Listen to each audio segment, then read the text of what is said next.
warning this morning about synthetic hair used in popular protective styles like braids and extensions. For many Black women, braiding with synthetic hair extensions isn't just about style, it's a go-to for protecting and growing their hair. But a new study from Consumer Reports is raising serious concerns. They found 10 products contained ingredients that can cause cancer, and most of these also contain lead. NBC News Daily anchor Zinkley Essamah is here with more. Zinkley, good morning. So this is a pretty alarming report. Walk us through what researchers found and why it's such a big concern. Hey, good morning, Joe and Savannah. So alarming really is the right word. As you mentioned, they looked at 10 different products from multiple companies, and the findings were that 100% of these products contained carcinogens. Of course, carcinogens have the potential to cause cancer. 9 out of 10 contained lead, and all of them, 100%, contain VOCs, or volatile organic compounds. All of those, of course, known to potentially cause and have harmful health effects. If we put that in context, just look at the state of California. That means that 9 out of 10 of these products exceeded California's maximum recommendations for allowed lead by 600%. Notably, synthetic hair is not regulated by the FDA, the Food and Drug Administration, and that is what this report now has many calling for. We reached out to the Environmental Working Group. They're a health, research, and advocacy organization. They said in part that while most of these products are below the FDA standard for lead contamination, when possible, of course, exposure to lead should be avoided. They went on to say that there really is no safe level of exposure to these chemicals, to these compounds.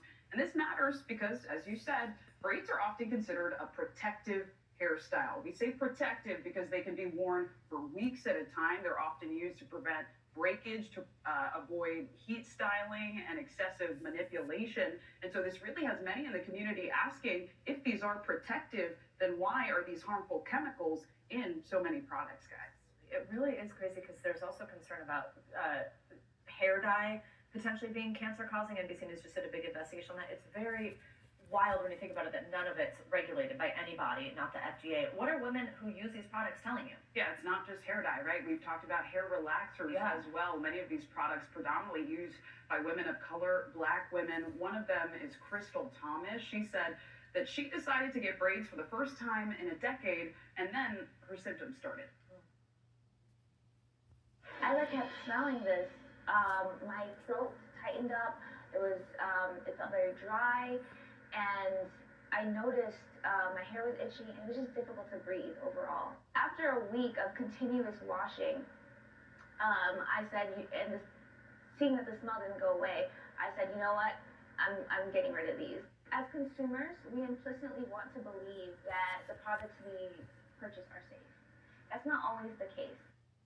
Now, notably, Crystal Thomas says she has only used synthetic hair for braiding. She's never tried human hair, and her concern is that this is not an anomaly, and so she's hoping that more products will be tested. Of course, Consumer Reports looked at 10 products, but there are a whole lot more on the market. We reached out to all of the companies that were named by Consumer Reports. We did not immediately hear back, but in a statement prior, Kaneka, which is the brand that Crystal Thomas used, told Consumer Reports in part that they manufacture the Kanekalon fibers that are used in hair products, but not the final products. They also said they need more information to analyze that complaint. And just generally, I think everybody is hoping to get a little more information about just what goes in to these hair products. And Consumer Reports is asking the FDA to investigate very quickly what happens next. Yeah, so Consumer Reports actually has launched a petition urging the FDA for stricter regulations on synthetic hair fibers. Right now, as I mentioned, those do not exist. Of course, Health and Human Services Secretary Robert F. Kennedy just instated last month, so it remains to be seen what his stance will be around some of these issues, but a lot are pushing and hoping for change, guys. All right, Zinkley, thank you so much. Thanks for having me with us. Thanks for